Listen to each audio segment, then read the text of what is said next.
Have you been shadow banned by the liberal media? Free market got you down? Do you get ratioed on every Twitter post because of your shit takes on literally everything? Then producer Dave and HK are probably watching your 3-hour dissertation on how a tomato cannot possibly be a fruit because gender and critical race theory can be cured with ivermectin. The Intellectual Dollar Tree, every Wednesday at 7 p.m. Pacific. Please leave it a 1-star review on iTunes. Check out the rest of our schedule at echoplexmedia.com. When they actually spend their time listening to this show, what does it mean? It means we're winning.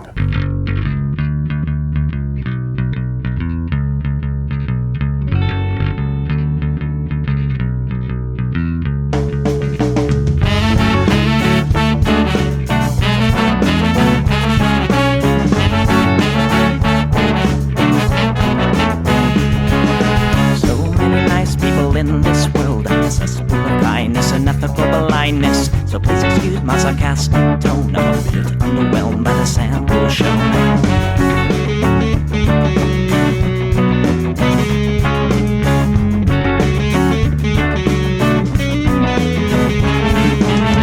Mr. Bistro fraternity guy, you got my ass full of bloodshot eyes.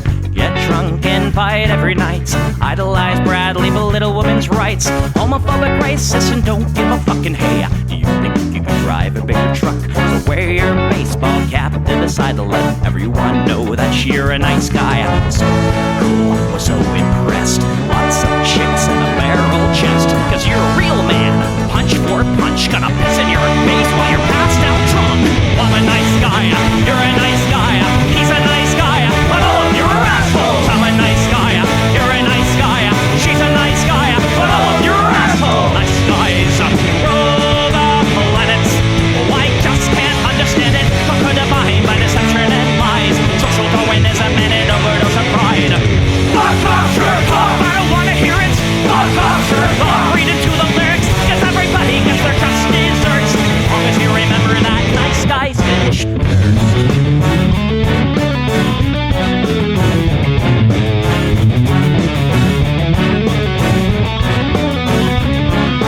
Mr. White Beater, you're next on the list.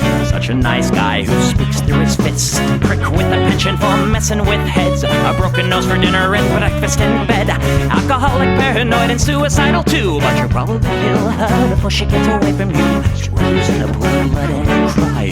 All your friends say that you're a nice guy. Have a drink, this one's on me. Look, you're doing fine, losing to your disease. Comatose, I'll pack your bags. Bury you with my cats, ready to gag. I'm a nice guy, you're a nice guy.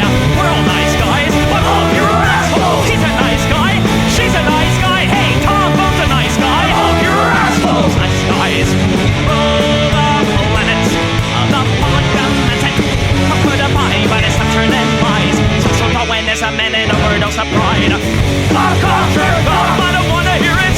Fuck off, jerk off. Read into the lyrics. So let the fuzzies will quench your thirst. As long as you remember that nice guys finish first.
All right, everybody, welcome to the Plex. We do the show live every Sunday at 7 p.m. Pacific right here on Twitch. That's twitch.tv/EchoPlexMedia. Everybody in the chat already knows, but podcast listeners, I am moving again at the end of the month. It's been a year in this studio. So maybe, I don't know, support this project at patreon.com/echoplex or go to eplex.store and support there. Or go to echoplexmedia.com/support. You can find other ways to support this Project. I'm producer Dave. You can find me on Grindr, and this is, in fact, what the people want. I don't hate the cops. There's a person inside when the truncheon stops. Oh, don't hate the cops. Oh, when the raiders come, who will protect the shops? Don't hate the cops. They're a sensitive bunch if you don't stop throwing your rocks. Snap, crackle, pop is the sound of a taser. Your body drops. Don't hate the cops. Oh, don't hate the cops. Don't hate the cops. Oh, don't hate the cops. Like your local police, cause they don't do nothing wrong like your local police. Got rid of the corruption and the racism is gone. They've been keeping the peace, keeping homeless folks out of the parks and malls. Got a cure for your social disease. Follow the law, don't hate the cops. Follow the law, don't hate the cops. Follow the law, don't hate the cops. Follow the law, don't hate the cops. Follow the law, don't hate the cops. Put your hands above your head and show you're not afraid. I'm the fairest judge that your skin color's gonna get. And if you die before the sun comes up, the paperwork will take forever. Well, it might have worked out a little bit better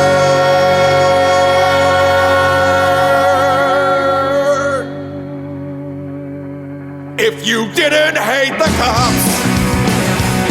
Cause they don't do nothing wrong. Don't hate the cops. You can't blame them for just doing their job. Don't hate the cops. Well, you gotta wonder how much would it cost for you to be shot at and stabbed at by maniacs and drunks. Don't hate the cops. Don't hate the cops. Don't hate the cops. Don't hate the cops. Don't hate the cops. Don't hate the cops. Don't hate the cops. Don't hate the cops. Don't hate the cops.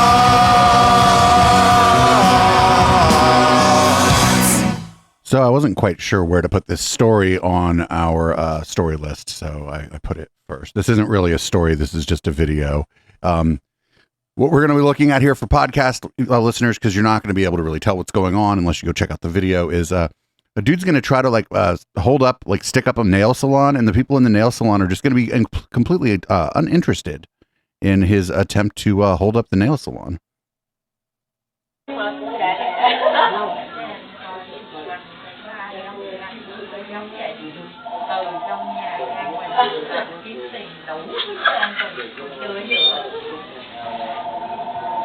Everybody get down!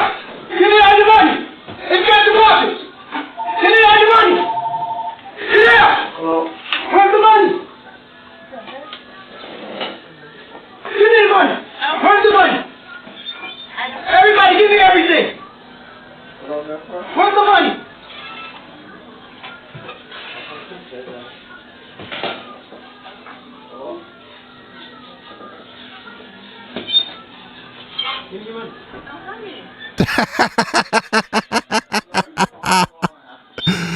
I think it was his presentation was unconvincing, and I don't think he had a firearm. I think that might have been part of the problem, but also maybe those people just didn't give a fuck. They're like, fuck it, I'm getting my nails done. Shoot me, I guess.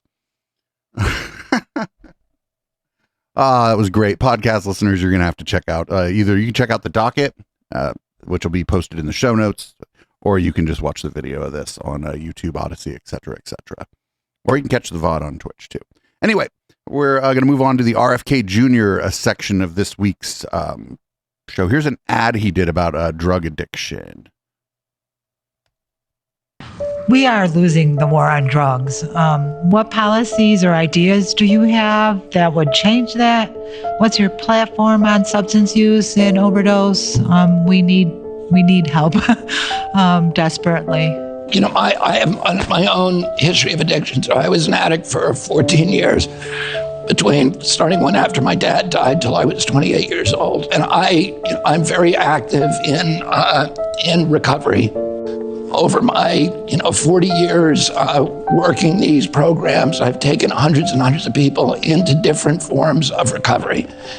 And I have a very good idea of what works and a vision for what we need to do in this country. And we need to make addiction treatment easy, simple, cheap. And that's what we need to build here. And what I would do as president is I would decriminalize marijuana. I will make safe banking laws for people who are selling it, but I will tax it federally, and I will use that money to build these healing centers in rural areas, depressed rural areas all over the country, where kids can grow organic food and eat good, eat well, heal themselves spiritually, physically, and emotionally. Beautiful model. And not only for fentanyl, but also for the many, many kids who are now stuck on SSRIs and are suffering. Yep, fucking, I knew that was going to be in here. Fucking shout out to Scientology, I guess. Other forms of depression. We need to start healing our country. This is going to be my Peace Corps program. And my uncle had the Peace Corps. I'm going to build these rehab centers all over the country, these farms, healing camps where people can go, where our American children can go and find themselves again and come back and become contributing members to our society. If you like this video and you want to help me become president. No. I don't want to help you become president. That smelled a little like Xenu, if you ask me. So there may be ways in which some psychiatric medicine is overprescribed, but putting that in the same camp as people who have putting it in the same category as people who are addicted to something like fentanyl is, I think, irresponsible and ableist. So here's Robert F. Kennedy Jr. giving a speech to the New Hampshire State Senate.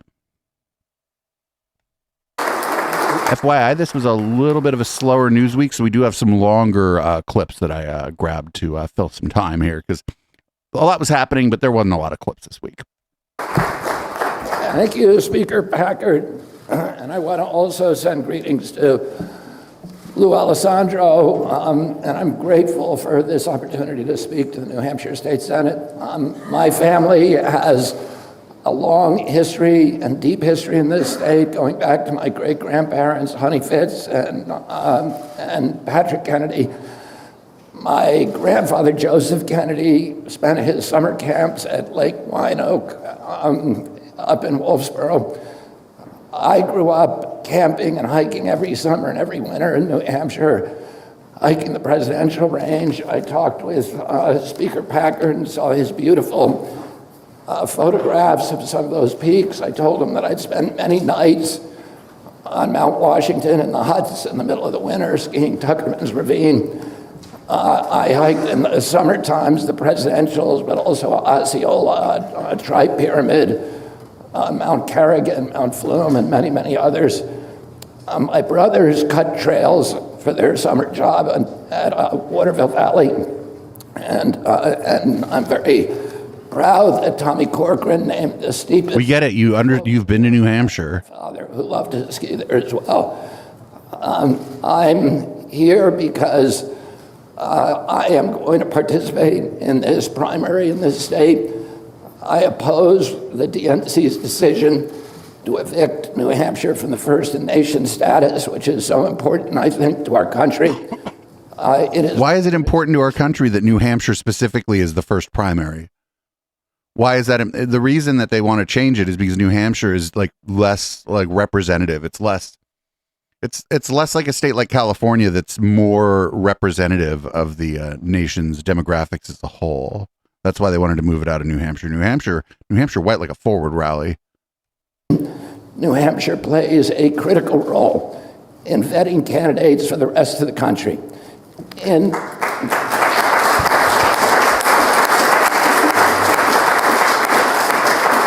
I think we should do all the primaries on the same day. That'd be fun. The states are content with having politicians come in with money that they've gotten from billionaires and carpet bombing the state from 30,000 feet with advertising or staging occasionally rallies that are heavily orchestrated, where the crowds are heavily screened and they're kind of a kabuki theater of democracy. But here, politicians get real democracy. They encounter people, they have to go to the hair salons, the barber shops, the diners, the gas stations. They have to talk to the 80-year-old lady who reads the Financial Times and The Economist every week and ask them a question and a follow-up monthly question, publications? another follow-up question that they will never get from CNN. They will never get it from the New York Times even. And it's retail politics. And they are vetting our candidates the same way that they would vet a city council candidate or a local mayor. And they do it for the rest of the country. And the other thing that's very important about we want the lily white state of New Hampshire to vet the candidates for the rest of the country is kind of what he's saying. Is that there are 42% of the people in this state are registered independents.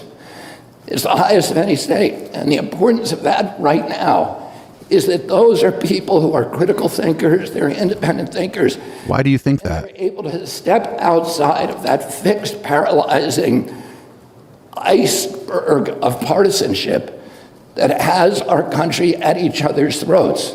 They're able to look at candidates without the ideology blocking their vision and really judge the candidates on what they say and be open to independent doesn't mean you're non-ideological. It just means that you're not registered with any of the political parties that are not locked in that ideological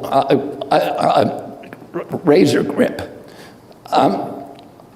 Right now, it's particularly important at New Hampshire that we have a real democracy and a democratic election in New Hampshire. There's so many Americans who believe that the system now is rigged, the economic system, but also the political system, that the elections are fixed. But how does making New Hampshire first do that? Gold standard for political elections. People don't question the results. And we ought to be, the Democratic Party particularly, ought to be making this election a template for democracy to our country and to the rest of the world. And say, we're going to have a real democracy where candidates meet human beings, are questioned by them, have town halls, and deal with all of the difficulties of retail politics. And we need to show the American people that is particularly important at this time. For another reason. And I believe that the motto of the granite state, live free and die, is not just a motto. The many people in New Hampshire take that personally. They have a fierce pride and liberty. Over 500 New Hampshire men died in the American Revolution to give us our freedoms, to give us our rights, along with 25,000 elsewhere in our country. And today, those rights are under attack like never before in our history. In the last 3 years, there's been an all-out assault on the Bill of Rights. We now have, for the first time, the government participating in censorship of political dissent, of people who are criticizing federal policies. We saw churches closed. We saw freedom of worship threatened. Every church in this country was closed for a year without any scientific citation, without any... this is incorrect. Democratic... I mean, it's not like the fucking scientists were like, close the churches. They were like, stay away from each other. Like it was stay, don't be in enclosed spaces with people for long periods of time. That was, he's full of shit right here. He's lying.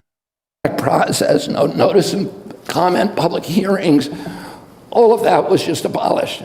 And bureaucrats just decided to close all the churches. And they went after freedom of assembly. They shut down, they said, we have to social distance. We have to lock ourselves in our house. They went after the... We weren't locked in our houses. Rights to property. Stop being a drama queen. They closed down 3.3 million businesses in this country with no due process, no just compensation.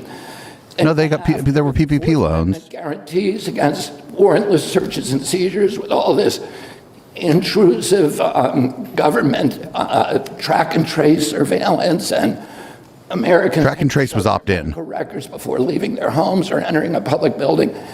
And they abolished jury trials for whole classes of defendants. So they... What? Pharmaceutical industry. Wait, what? they abolished jury trials for whole classes of defendants. Most people accused of a crime don't go to trial. They just plead out. No matter how grievous your injury, no matter how negligent their conduct or reckless, Americans could not sue them for the redress. The Seventh Amendment is very simple. It says, no American shall be deprived of the right of a jury before a trial of their peers in cases or controversies exceeding $25. There is no pandemic exception. And the framers knew all about pandemics and epidemics. There was an epidemic, 2 epidemics during the Revolutionary War, a malaria epidemic that decimated the armies of Virginia, a smallpox epidemic that affected New Hampshire at the very time when Benedict Arnold's armies conquered Montreal, and they had to withdraw from Montreal because their troop strength was so low because of smallpox. Otherwise, today, Canada would be part of the United States. The framers knew that. They also, between the end of the Revolution and the ratification of the Bill of Rights, there were epidemics in every city in this country, smallpox epidemics, cholera epidemics, yellow fever epidemics that killed tens of thousands of people, including many of the family members of the framers. And yet they did not put an epidemic exception in the United States Constitution. They wrote that document for hard times, not for easy times. During the Civil War, when the Confederate government was sending agents provocateur to every American city, northern city, to drum up draft riots, Abraham Lincoln tried to arrest the Confederates when they came in. They knew who they were. And he suspended habeas corpus. And the Chief Justice of the Supreme Court, Roger Taney, said you can't do it. Even if the life of the nation is at stake, you cannot do it. In the Civil War, there were 659,000 people who died. It's the equivalent of 7,200,000 today, much worse than the pandemic. And yet the Supreme Court said you cannot suspend the Constitution no matter what. It's more important than anything. And today, now, we have all these new surveillance technologies. We have digital currencies, AI technology, which is frightening, GPS technologies, 400,000 low-level satellites that are going to look at every square inch of the Earth every day. It has been the ambition of every totalitarian regime in history to control every aspect of human behavior. They've never been able to do it, but they can do it now. And it's so important that we counter that threat by strengthening and fortifying our democratic institutions, not weakening them. And that begins with the Bill of Rights, and it includes the New Hampshire primary. And I'm going to be in this state fighting to win every vote I can in New Hampshire, Republican, Democratic, and Independent. And when I'm elected president, and I'm head of the Democratic Party, I'm going to pour concrete on the notion that New Hampshire is first in the nation. Thank you very much.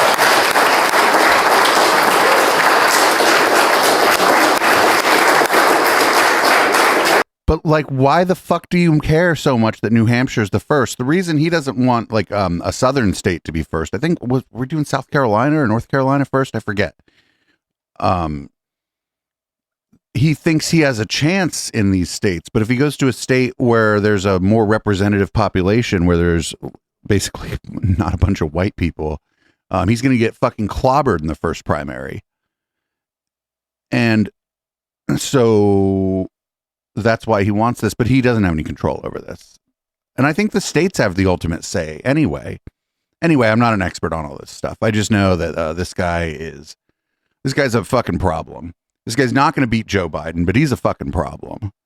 And this one's going to be a little bit longer too. We're probably not going to watch the whole thing because this is quite long, but this is Tim Pool saying that RFK Jr. is winning. From Rasmussen, 35% of Democrats think RFK Jr. could win. The latest Rasmussen report, National Televote and Online Survey, found 49% of likely U.S. voters have a favorable impression of RFK Jr., including 14% with a very favorable opinion. 38% view Kennedy unfavorably, including 18%, with a very unfavorable impression, while another 14 are not sure. So this is it. We don't have the rest of the data. That's the general idea right here. RFK Jr. You don't have it, Tim, because you couldn't be fussed to look it up. In the double digits. We're seeing something interesting. A lot of people have suggested this could be our last election, both on the left and the right.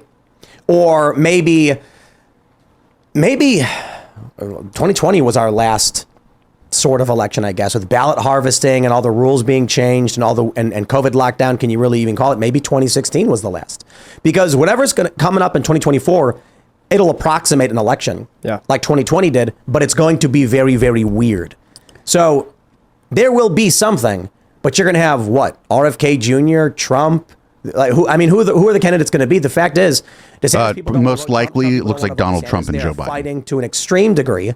You've got the media smearing RFK Jr. to an extreme degree, but he's polling in double digits, near 20. He's consistently around 20%. It seems like the system's starting to fracture. Smearing him it's not a smear to tell people what he says and what he believes. Like, that's not a smear. That's just reporting on what the man has said. The man has a long history of saying dumb shit about vaccines. And more recently, about a dumb shit about 5G. A bunch of different ways. So it's hard to know exactly who's going to win. Yep. But I did see another poll that said Democrats are more likely to vote third party than Republicans, which suggests a Trump victory. Because if RFK Jr. runs as an independent, he's not going to. Democratic nomination, or if they put Biden in, then it will split the Democrat vote. Yeah. Do you think RFK Jr. would run as an independent, or will he pull a Bernie? There's all kinds of reports that he's considering running independent. He hasn't told me personally what he's going to do, but he might as well. I mean, he has so much. When they say pull a Bernie, that means accept that the other candidate got more votes and drop out gracefully. That's what they mean when they say pull a Bernie. There's no reason, if he has the funding, there's no reason for him not to. Right? And do you think the Democrats would let him touch the debate stage? No. You don't think so? Well, that's because we don't do that. Like, when there's an incumbent president, I don't think have we ever had debates when there was an incumbent president running again? Were there ever debates on that side? There maybe sometime in the history of the country that happened, but I'm drawing a blank. Of course not. I mean, look, they cut Andrew Yang's microphone off. Yeah, it was Remember absurd. that? That was hilarious. Yeah, it was absurd. Well, also, you can't. I mean, that was, it's a little unfair, but whatever. Cut Andrew Yang's microphone off. Fuck it. On a debate stage. No, there's no way that he would be able to, I mean, already, I'm trying to find the numbers right now, but a significant number of Democrats feel Biden is too old. So yes, there's infighting the Republicans, but the Democrats don't want their most likely incumbent nominee right now. I mean, this is not looking good for me, and I'm not a political consultant by any means, but RFK can only benefit. Even if he doesn't end up being the Democratic nominee, why not just push forward? So many moderates are looking at him like, hey, this... No, it's not moderates. It's fucking kooks that are looking at him. And the people, like, the poll numbers are... The poll numbers are, like, the favorable opinion of him is probably just legacy, right? They remember Bobby Kennedy, and people just aren't like... Not everybody is so online as we are, right? And so they don't know that this guy is saying... I mean, the things he said about 5G or whatever, or radio frequencies and shit on the Joe Rogan show were just disconnected from reality. And if regular people heard that, they'd be like, what the fuck? But most people actually don't listen to Joe Rogan.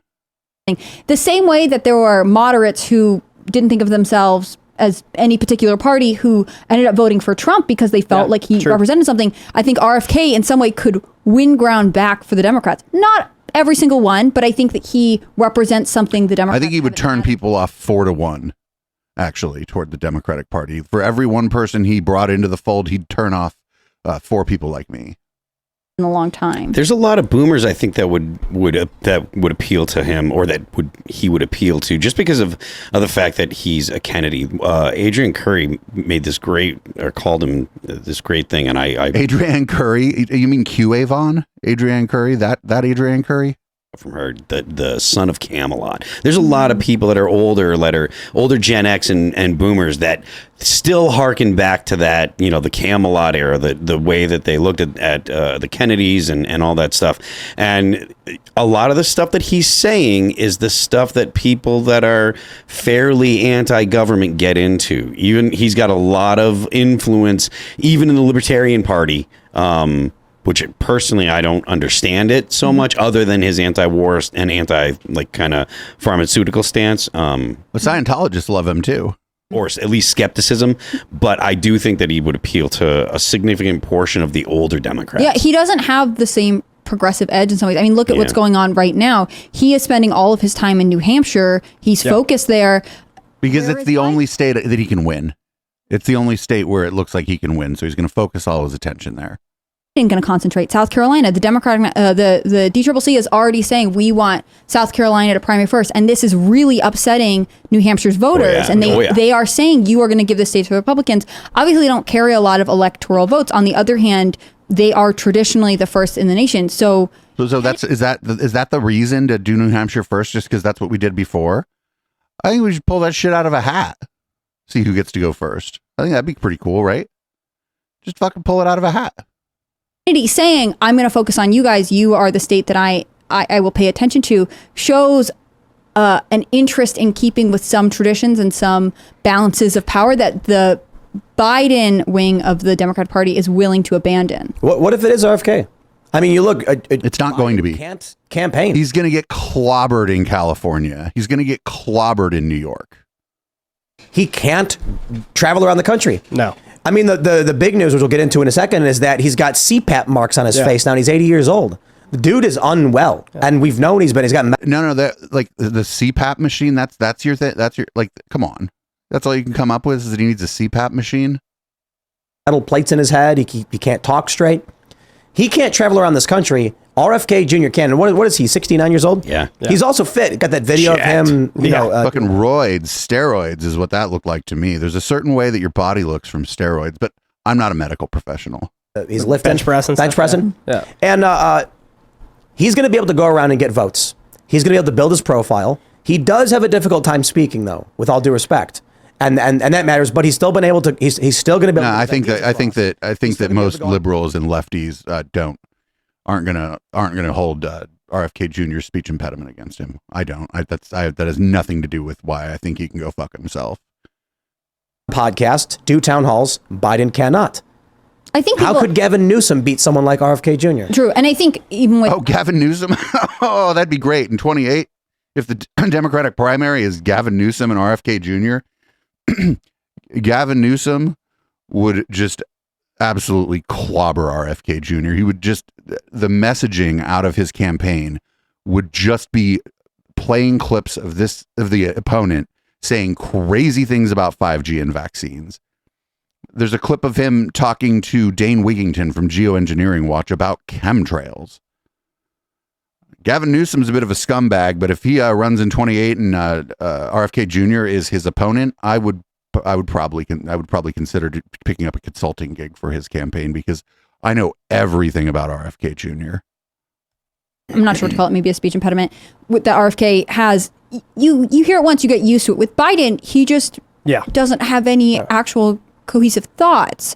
I mean, there is not. It would be terrifying to put him on a debate stage. He doesn't have a speech impediment. The lights are literally out. Whereas RFK Jr. is a really smart guy. But did that guy just say Trump is stupid? Basically made the prediction on his Twitter show that it's going to be Gavin Newsom. And as a Californian, that scares me to death.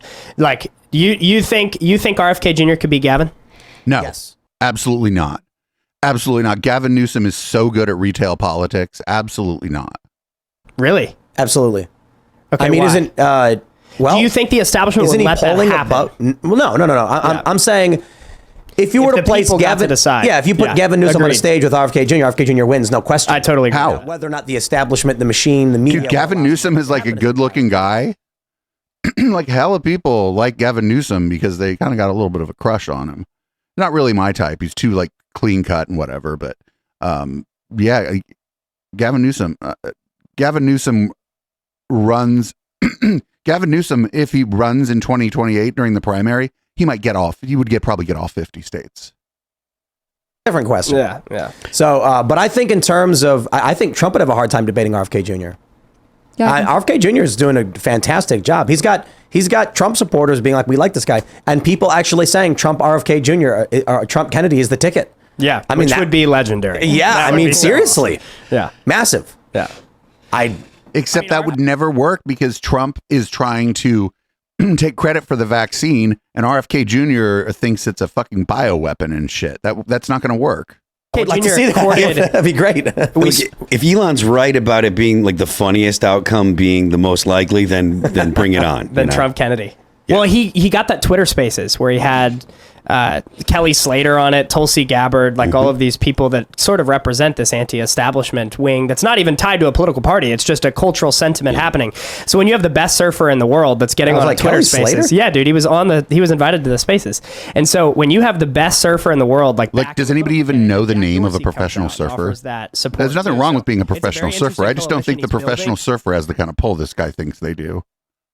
And listen, dude, I know you're from San Diego and all. I don't know this guy's from San Diego. He just gives me big San Diego vibes. But most people don't know any of the names of any professional surfers.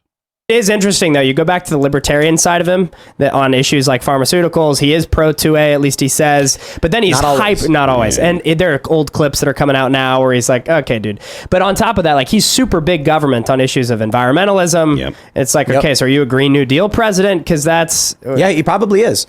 And there are a lot of people who are probably saying, yes, I want that. There are probably a lot of Democrats who know that Biden can't win and absolutely would vote Biden can win. You're probably older ones. The younger ones, they just believe whatever they hear in the media, and it's laughably sad. Not all of them, but a lot of them. It's a kind of weird thing, right? You find like older Democrats won't believe you when you tell them what the media says, and younger Democrats believe whatever the media says. Oh, is that how this works? They were raised on TV. Isn't Tim Pool the media? Putting them in front of the TV, they just trust it. It's like having another adult in their lives. I also think they have made it so distrusting the media is a right-wing thing. And so if it's trendy to be left-wing, you can't, well, that's what you have to trust. Yeah. It's what you were saying. If Joe Biden hypothetically is in his bathroom and stumbles out of the shower to grab his dog's tail and then breaks his ankle, if you report that in any way that's negative, they'll call you right wing. Mm-hmm. Wait, what? But if you make that up, what you are is a confabulator. And like, but that's the thing that happened. You know what I mean? Like, yeah. And by the way, shouldn't everybody be concerned about his age? If he were to run again, he'd be 85 at the end of his next term. Wait, how old's Trump? So it's there's no way he can run. No, he's going to beat his own record as the nation's oldest president. Yeah, but we've long speculated that they will criminally charge Joe Biden. He will get indicted. Who's they? Get arrested. Maybe on the documents, maybe on the corruption, and then they'll say we're not biased. We're going after Trump and Joe Biden. Who's they? Clearing the way for someone like Newsom. 538 has them at a. There's no time for that. There's no time for that plan. A 54.8% disapproval rating right now and a 40% approval. Mm-hmm. Wow. So it's like historically bad. It's like, I think only behind Carter. Right. I mean, it's awful, and it's been awful all the time, and he's not doing anything to make it better. I mean, right now, he's on his tour about broadband internet, which is interesting and great, but you actually can't have him talk at all because, this feels so disrespectful to say, but he is ill. He is not okay. He is not capable of being compelling to an audience. Even with, which should be a slam dunk, this broadband tour, he can't win support because the more he's in public, the more people become concerned. I think that part of the reason, I don't think that that's a compelling issue for the American people. I think this guy's wrong. I live in the Bay Area and I have always struggled with unreliable internet. And I live in the Bay Area. This is a compelling issue. Think about people who live further out. Think about what their available internet is like. Like, I don't think you really think the broadband just because, especially after COVID, there were so many rural communities that struggled. While everyone else is like, you just do things online, and communities like I think of West Virginia and all the mountains, like you could not have school online because there are communities that don't have internet at home. And it took us 6 months to get internet. At both locations. It's insane. And it costs tens of thousands of dollars to get them to actually trench and then lay the lines down to the node or whatever. It was nuts. It took forever. I'm not saying it's like the single biggest But that's because, Tim, you live in a fucking compound in the middle of nowhere with it's like Lord of the Flies there, except everybody's 40.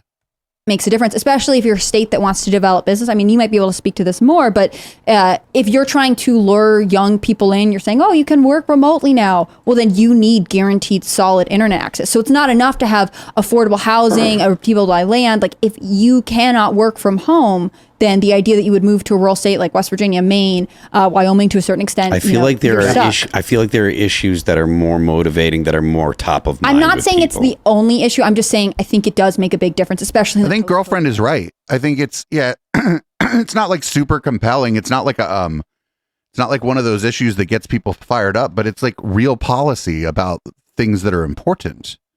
That's why his team is doing this, because it's real. It's not fucking red meat for anybody.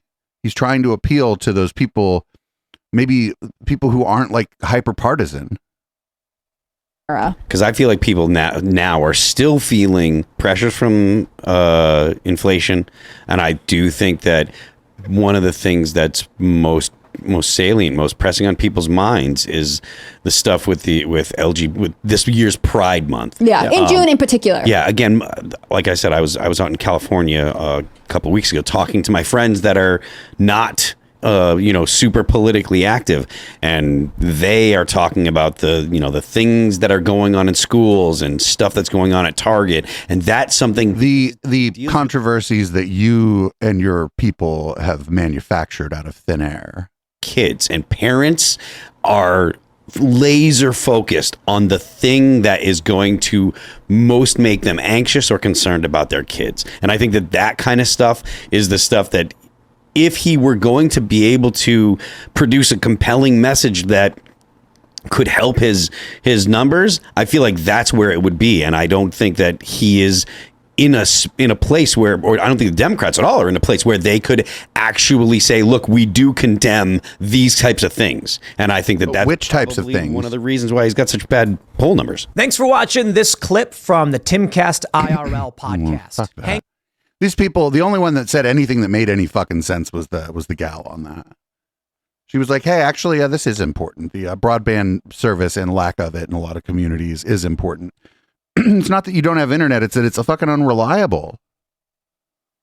That's the problem. It's not that it isn't there. It's that for a lot of people, it's unreliable. A lot of people are still getting their internet via DSL, which is over fucking phone lines. It's getting better, but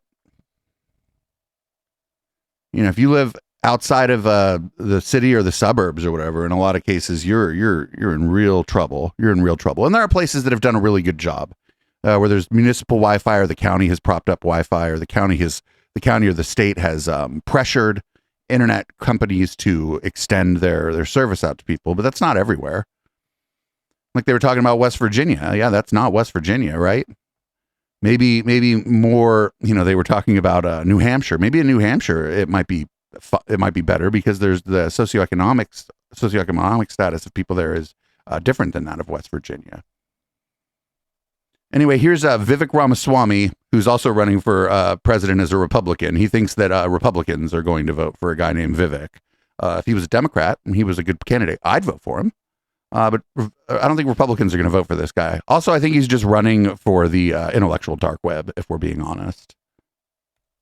Just say a few words about you having that on your list, that truth is a good thing to seek. Yeah, truth is the North Star of not only this campaign, I think it's the North Star of the values that undergird this country. The First Amendment, I think, is founded on truth.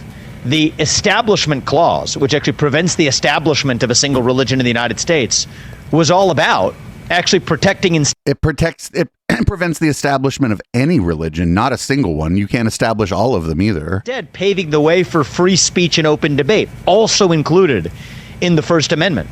So I think part of this is woven into our Constitution because it's a theory about the pursuit of truth itself. The path to truth runs through free speech and open debate. That's how we do it on earth. In a divine kingdom of heaven, it may reveal itself in a different way, but on earth, when we live in the world that you and I live in currently, Dr. Paul, we sort that out. The last best path that we have to get there is free speech and open debate. And I think that is enshrined in our Constitution. And so in many ways, that's what motivates me. Well, the free speech is, but the open debate part is kind of up for interpretation, right? Because what if I don't want to debate somebody? Then I guess we're not having an open debate. Then what? Just to bring it to a practical level, one of the things that I'm doing in this campaign is speaking the truth, at least my beliefs, unapologetically. And if that's the right political strategy, great. It'll be for the people of this country to decide, and I'll be the next president of the United States in 2025. But I would rather lose that election and still speak what the truth is at every step of the way than to play some political snakes and ladders. And I think that's part of what's actually had shoots and ladders. This campaign to get it off the ground in the early days. Yeah, no more. Yeah, that guy's like, he almost said "speak my truth," which is some like crystal healing energy shit. But he caught himself and he said "speak my opinion" or "my views on things," which was better than saying "speak my truth," I suppose. Because that would have been like, oh, dude, you don't have to do that. You don't have to speak your truth. You don't run an artisan cupcake shop.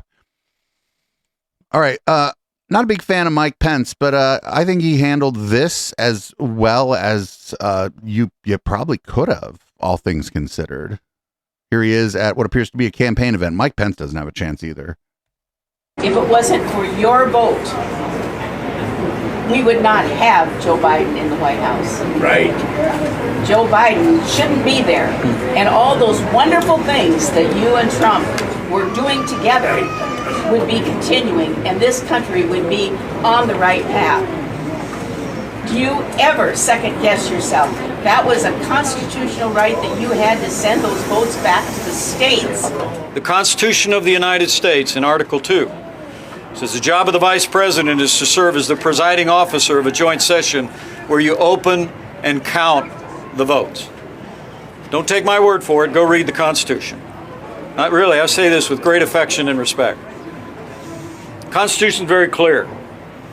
My job was to oversee a session of Congress where objections could be heard, and I made sure that objections would be recognized. So we would hear whatever evidence or whether debate there was. But the Constitution says you open and count the votes, no more, no less. The Constitution affords no authority for the Vice President or anyone else to reject votes or return votes to the states. Never been done before, should never be done in the future.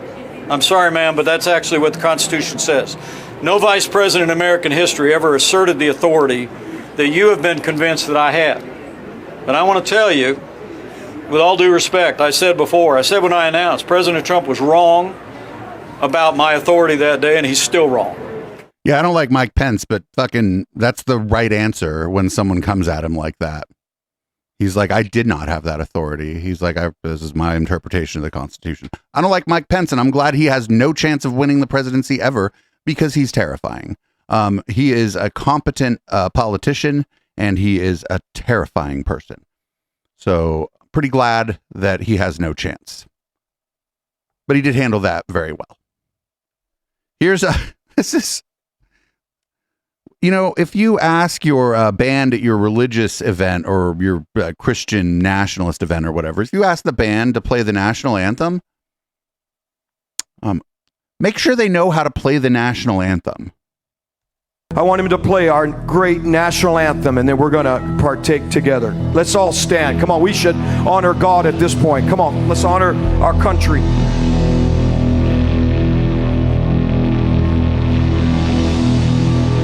They don't know it.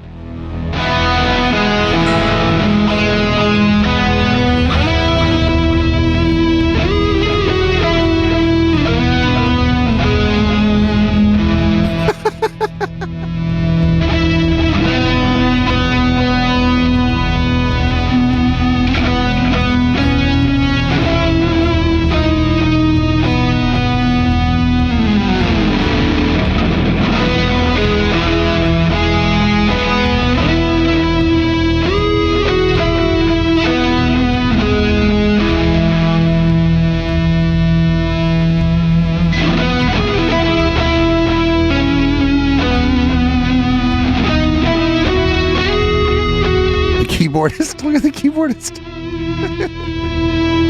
Is anybody in the crowd laughing?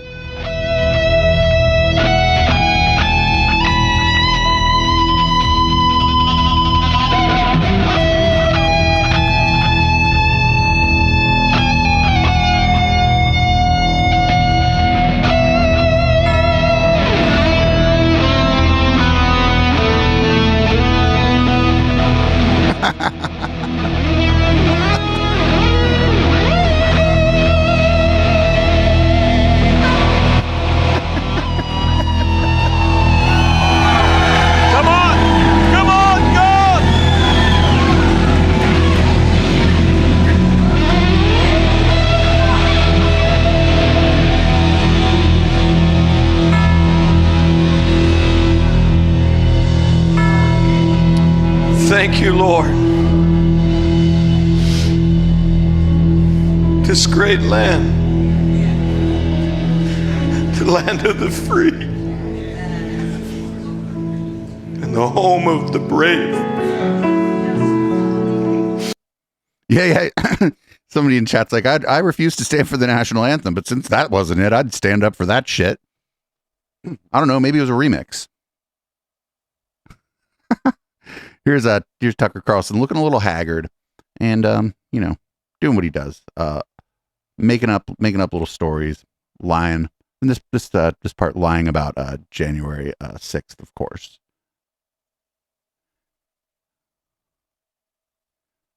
So just looking a little disheveled, just a little disheveled.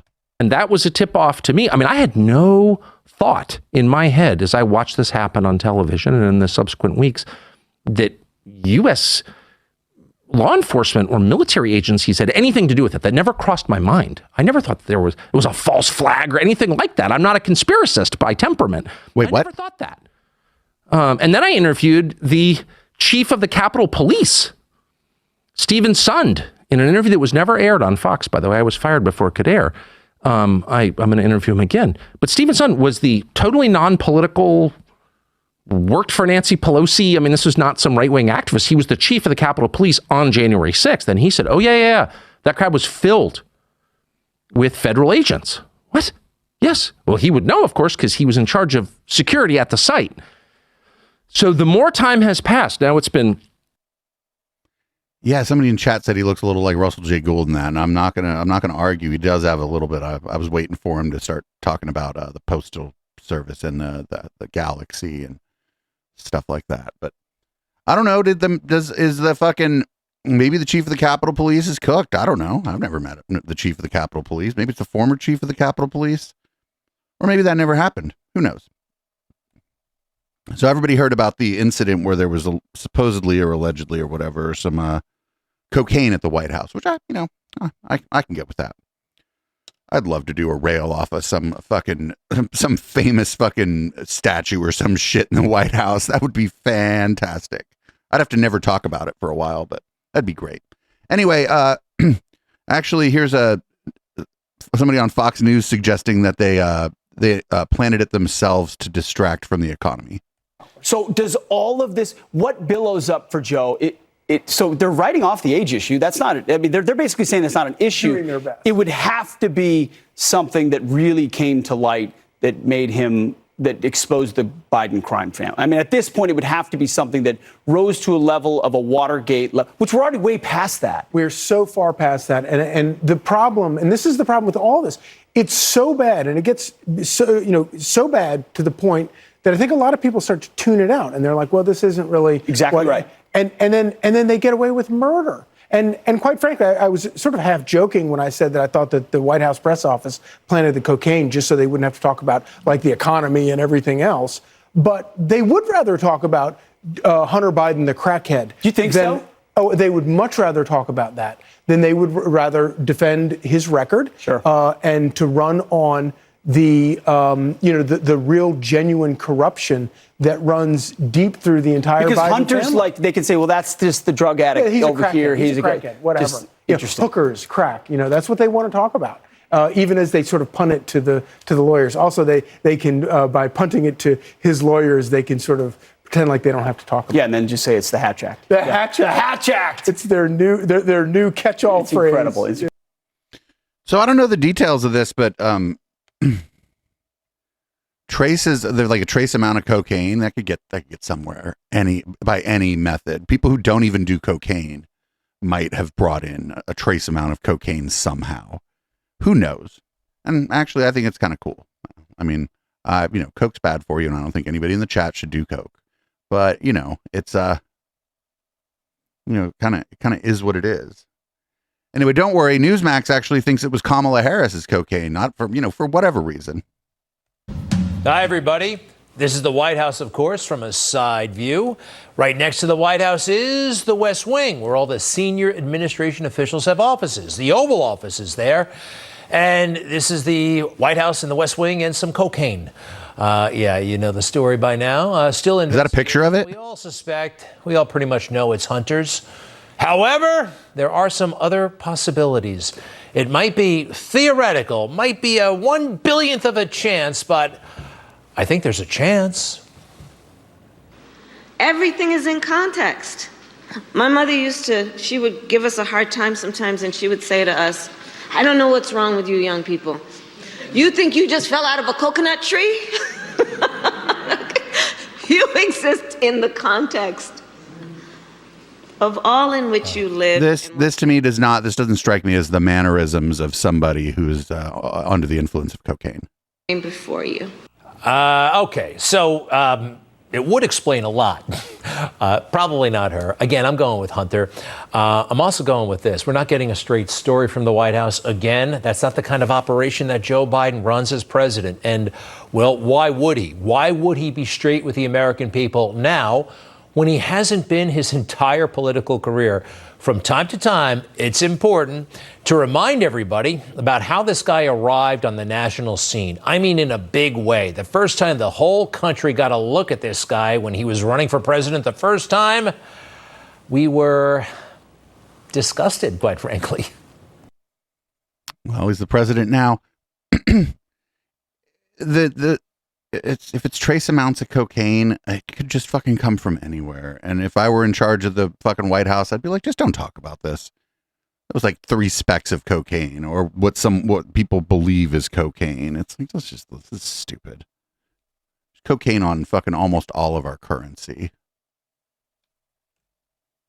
Up next is a case of be careful what you wish for. Do you remember during the pandemic that people were bragging, a lot of right-leaning people and a lot of people on Fox were bragging about how, all the people from San Francisco and Los Angeles and New York, they're moving to Texas and Florida and they're moving to like red states. Well, careful what you wish for, right? Texas is getting closer and closer and closer to 50-50. And, you keep getting all them San Francisco and San Jose and Los Angeles people moving to Texas. Well, they vote. But don't worry. Greg Gutfeld thinks that they shouldn't be allowed to vote. Change states, can't vote. Charlie, Biden has a 60% disapproval rating regarding the economy, and 52% of Americans believe they're drowning in debt since he took office. How can this man possibly go out there and say, I'm making a difference in your life? Well, because, shamelessness is the greatest virtue of any politician. If you can go out there and say with a straight face what everybody can look at and say that this is nuts, then you have a great leg up with in politics. But it is sort of interesting. It's so hard to get a 55-45 break in polls on things in this country.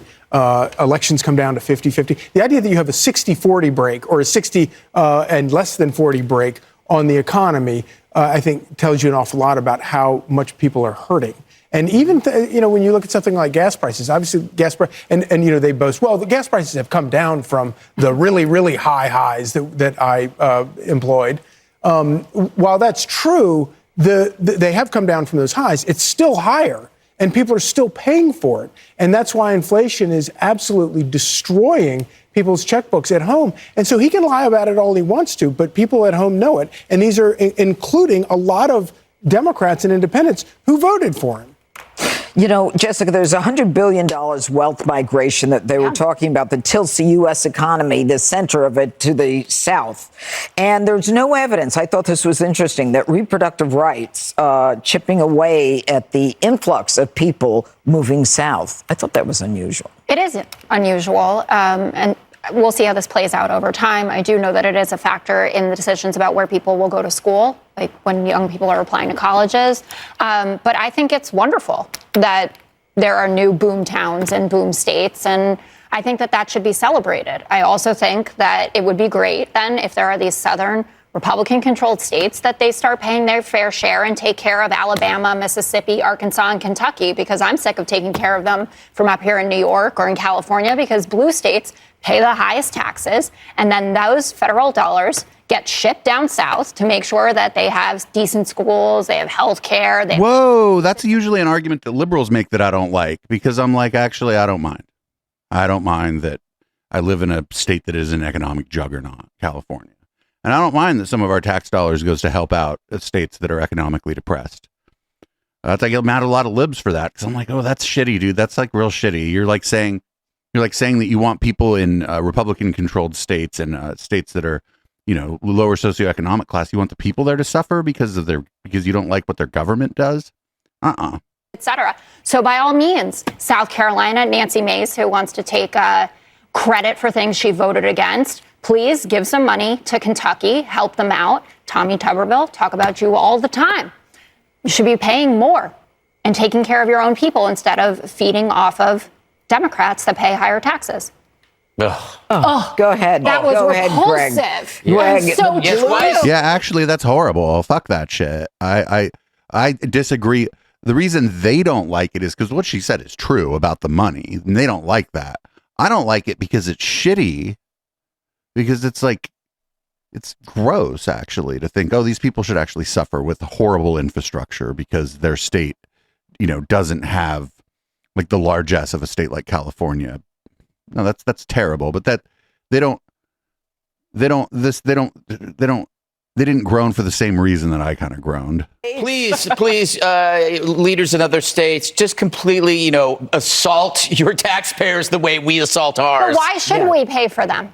No, but that's not where all the money is going. That's not the argument. The point is, we are getting, as a New Yorker, this is astounding. What are we pay the most? Maybe California pays more. It's ridiculous, and we get nothing out of it. So I think that's... Well, then, but the thing is, Greg Gutfeld, never going to leave New York City, right?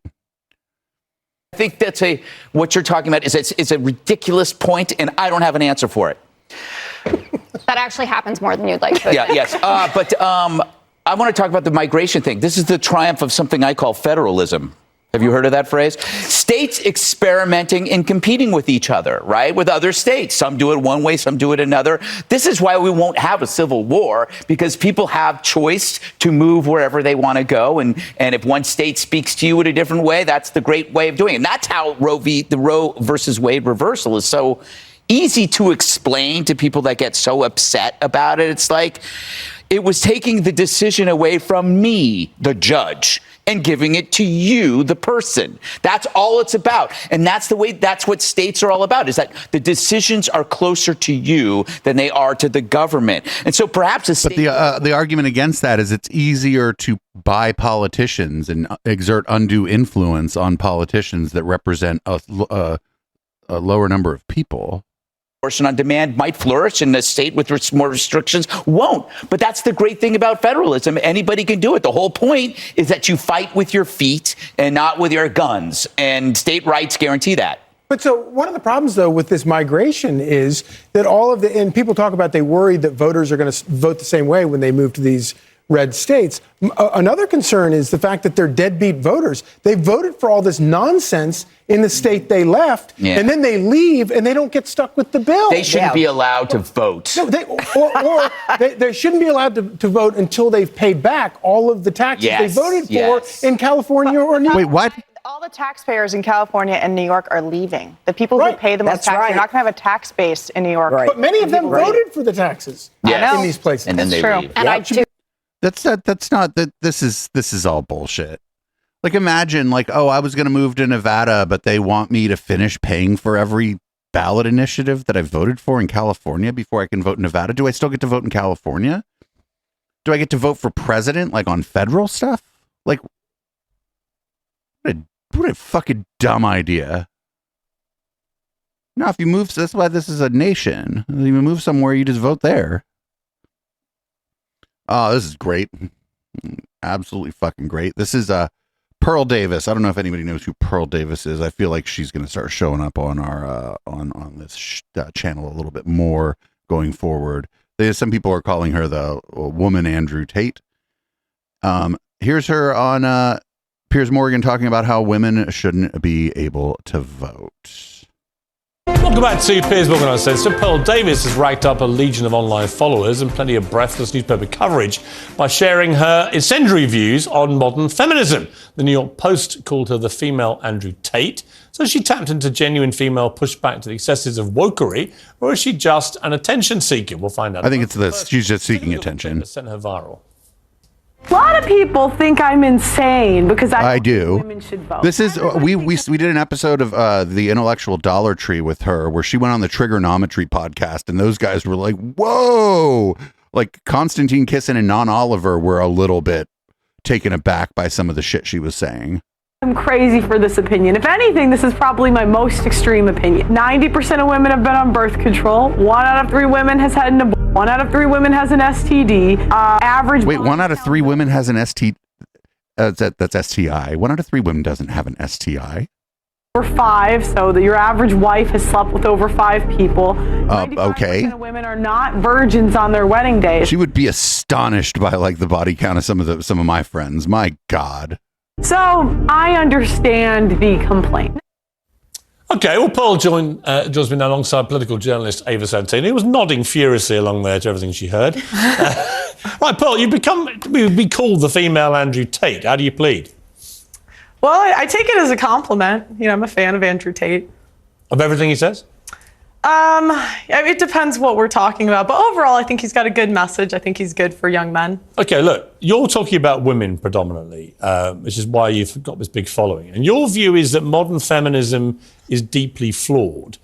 I would argue a lot of your proposals, like taking the vote away from women, are deeply regressive. Mm-hmm. Why would you want to remove, just from yourself, the right to vote? Well, what happened was I had the same view, right? Back when I started, I was like, why? I found out that only 5% of women wanted the right to vote.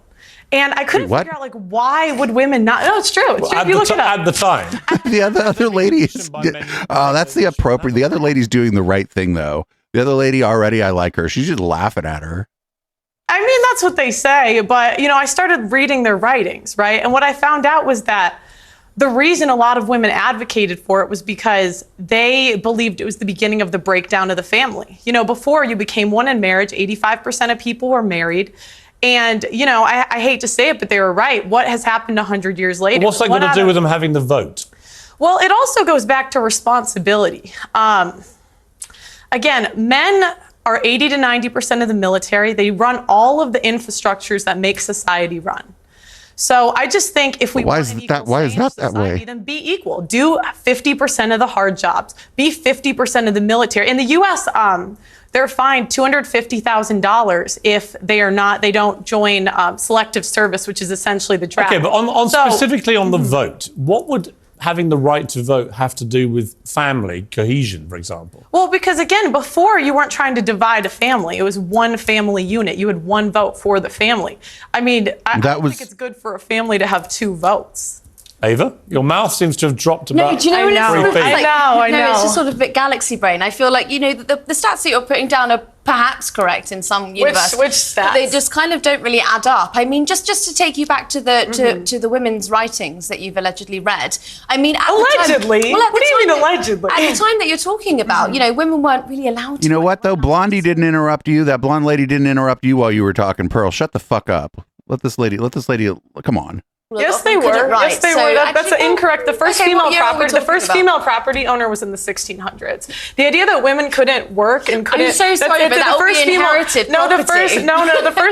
The first female millionaire was in the late 1800s. And was that inherited? No, it wasn't. It was self-made. Yes, it was. Self-made. Yes, it and was. She never inherited land. Yes, she did not inherit it. What law permitted that? What law permitted that? Well, there was no law. I mean, there's always been women that were influential in history. Let's get get onto the vote. So what I don't understand is, a part of your message, I've researched you today, and hang on a minute. Okay. Your big push is that you care about men and you don't think that men are getting enough of a say. But I care about hang women on, too. I haven't made the point yet. Okay. Because of feminism, okay? What I wonder is when you start making calls out like repeal the 19th, women shouldn't be allowed to vote. How is that helping young men? Because these young men have women in their lives, they have mothers, they have sisters, they have teachers, and they turn around, they don't know how to act around women because you're giving them license to be misogynistic. I wouldn't call it misogynistic. Fuck yeah. I say be equal. So again, I men think do that's what all of most the feminists are Well, saying. then okay, I'd love for the feminists, please apply for the oil rigs. Please go do the hard jobs in society. They're open, they're hiring, because I don't I don't think men or women are equal until we do the equal work. So no, listen. Go apply to be on the oil rigs. Go be a plumber, go be an electrician, go be on the You think there aren't women in those fields? and then we should have equal rights. But until feminists are willing to do But then on the flip side of this, I bet if a man wants to be a nurse, she probably calls him a pussy, right?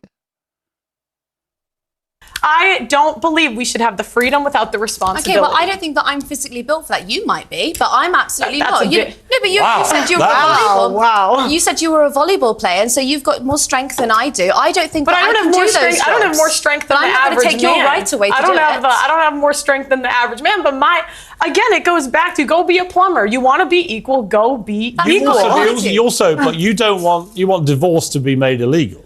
Yes. Why? Yes, because I don't think what we have today is really marriage. What is marriage? It's for better or for worse, for richer or for poor, in sickness and in health, till death do us part. That's what marriage is. I mean, but that's not really what the marriage contract is. That's like a nicety that gets said at your wedding. The marriage contract doesn't say shit about that. But feminists have ruined marriage for the people that actually believe in marriage. How? When there's a 50% divorce rate and the average marriage Why is that all down 8 to the years. women, though? I didn't say that it was all down to the women. So why But feminists ruin it? you asked why I want divorce to be banned. Yeah. Can I finish that first? So I'm saying, the people that believe in divorce, go be in long-term relationships. Leave marriage for the people that actually believe in for better or for worse, for richer or for poor, in sickness and in health, till death do us part. But doesn't the sanctity of marriage also rely on the woman being a virgin? So you wouldn't be able to get married. What do you mean? Well, you've spoken quite openly about how you're not a virgin, and so if you want to preserve that sanctity of marriage, then I just think that you're upholding standards that you don't actually live by. And that's a fair complaint. I wish I was. But, we can't go back. I don't know what you want me to say. Yeah, but I just don't think. But then what about the people who get into a marriage and then wish they hadn't? Be here and you get to be paid for your views, and you're telling other women that they shouldn't be allowed to. I think and they should abide by some- Hang on. Okay, if I may, at some stage jump in. Isn't the whole point of being a feminist, though, that women are entitled to have their own views? Absolutely. And so she's perfectly entitled to her views. Yeah, but you can't. You might not like them. But I'm here to challenge Isn't she them. exercising her right as a... Are you a Well, yeah, but this is... and I don't think Pierce really believes what he's saying here. Piers Morgan's generally a piece of shit, but he's pretty good at dealing with dumbass American extremists. And he doesn't really believe this, but there is this notion that free speech or whatever means that I talk and you shut up. And that's not really what free speech is. They are engaging in free speech right now. I forget, Pearl is saying what she's saying, and then the person who presumably works with Piers Morgan is saying what she's saying, and this is all fine. No, I am not. Really? No, I wouldn't. Don't go that far. You don't want to be a feminist? No, because I think if feminists really believed in equality, but you guys don't, I would love for you. There is an oil rig hiring. There is an engineering. I would actually firm love to see hiring. Ava Santana on that. An engineering firm? Do you know what happened? Oh my God, women are in the engineering field, and they talk about just discrimination, being turned over for promotions they think they should get. That's one of the things HK talks about a lot during the after show on for Intellectual Dollar Tree, is that when he was working in some of these bigger tech companies, that some of them were kind of shitty if you weren't a white guy or like an Asian or Indian guy. Everybody else kind of got passed over for stuff. Seriously. There is a building being built next to my building. Go do it, feminists. Go do it. And me, I'm saying the same job that I'm doing right now. When you find the man you want to get married to, are you saying you will be with that man whatever happens the rest of your life? Yes, for the vows that we're supposed to live by. How do you know you can keep them? But that's not in the marriage contract. That's fucking a poem, essentially. I mean, I think it's a choice. And that's the thing, like, women are so willing to leave marriages because they're not happy. This is not about happiness. The most important thing is the children. And the problem is we have a modern society where it's me, my feelings, leave when I feel like it, instead of doing what's best for the kids. Ava, I've got to say, it's a little bit listening to Andrew Tate where some of it I really don't agree with. I don't agree with the vote stuff. When I hear things like that, I think there'll be a lot of people, especially older generation women perhaps, who think, you know what, she's got a point. Well, I mean, I believe in agency, so I think that if a woman is going to look after her children in divorce, that's absolutely fine. I also believe in your right to speak your mind about it. What I don't understand... I'd like to say, even before the 1920s, do you know what I mean? Women could speak openly. This idea that, like, women couldn't talk the last 500 years, there have been women throughout history... the American state education system has failed before, and it's failing now. There have been women throughout history that have read, written, and been very influential in society. Okay. So this idea like women could never do it. Do you know what I don't understand though is when it gets spiteful, okay? Because you put down a few arguments that I think are perfectly, like, you know, they're kind of evangelical and they're Christian, but those are your right to say it. What I don't understand is when it kind of seeps into this sort of, you call women fat, you say that they shouldn't have abortions, you say that they have STDs. You know, I mean, the question is, are they fat? Yes or no? The average American woman is 170 pounds. That's objectively overweight. I mean, let's be honest. We now celebrate morbid obesity. Wait, what? Some kind of body positive thing, and it is complete nonsense. So actually, on that point again, there's a bit of truth in that. And this is the problem. How have we come to celebrate morbid obesity as body positive? It's nonsense. We're not talking about morbid obese. I was actually watching your podcast earlier, and you spoke to someone who was, I would say, probably a size 12, and you called her fat, obese, and a divorcee. She was fat, obese, and a divorcee. wasn't. I mean, like, I don't know what to say. This is the thing, women, we don't want to live in reality. Yeah, size 12 is just like a regular woman. Was she fat? Yes. Was she a divorcee? Yes. These things are just objective facts. Okay, I'm going to have to objectively... And she insulted me first. They always do. I'm going to have to objectively end the debate, but it was an interesting conversation. I think we should get you two... Oh my God, yeah, we're gonna end up covering more of this Pearl Davis, I think, in the coming months here, because she's getting more popular among like men's rights activist types. So this next story is... we don't really have a palate cleanser this week, but I think this next story is about as close as we're gonna get. This is weird. I'm just gonna let it roll.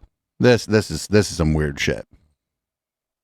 Yeah, these neighbors were just completely shocked because they never even knew that Rudy Farias was missing, let alone for 8 years. They tell me that they knew him as Dolph, short for Rudolph. They told me they see him often, they text with him, they even hang out with him. Like, I'm confused right now. I'm like, what's going on? These neighbors are shocked after seeing reports that missing 25-year-old Rudy Farias was found after missing for 8 long years. Court records reveal his mother lives a few houses down from them, and they tell us her son lives there and they hang out with him often. He used to come in my garage and chill with my cousin, my son, my daughter. She's at work right now, but that boy ain't been missing since he was no. Both say they've spoken to him in the last 5 months and even text. Other neighbors say they've seen him living there for years. We were chilling, laughing, good time. Some days he'd go to the park and sit in the park around the corner by himself. Houston police say they got a call on Thursday about a man sleeping outside a church in Magnolia Park. He had something on him with a family member's identification, police say, and that's how they were able to contact his mom. Then Texas for the Missing tweeted out over the weekend that man was Rudy Farias, who had been missing since 2015 when he didn't return back from a walk with his dogs. His mother shared pictures with ABC 13 of her son at the hospital, telling us he was found with cuts and bruises and even cried to me over the phone, saying she believed her son had been kidnapped and hasn't seen him in years. His mother told officials at the time of his disappearance that he suffered from depression and PTSD since his brother died in a motorcycle accident in 2011. Did that even really happen? Something these neighbors say he spoke about. He said he had lost a brother in a motorcycle accident. I know when he's thinking about his brother, he really wouldn't come hang out. He'd go sit back there in the back, the woods, by himself. And now they're trying to wrap their heads around why he or his mom would ever say he's been missing for the past 8 years.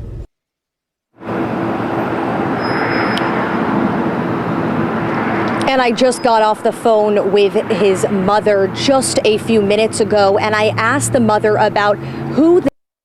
I couldn't find the rest of the clip, unfortunately, but what a weird story.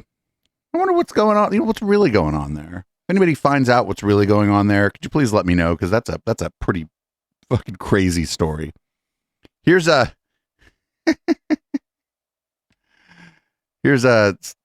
someone named Rivka Brown asking a property investor what it's like being a landlord, and apparently I just kind of said what they meant.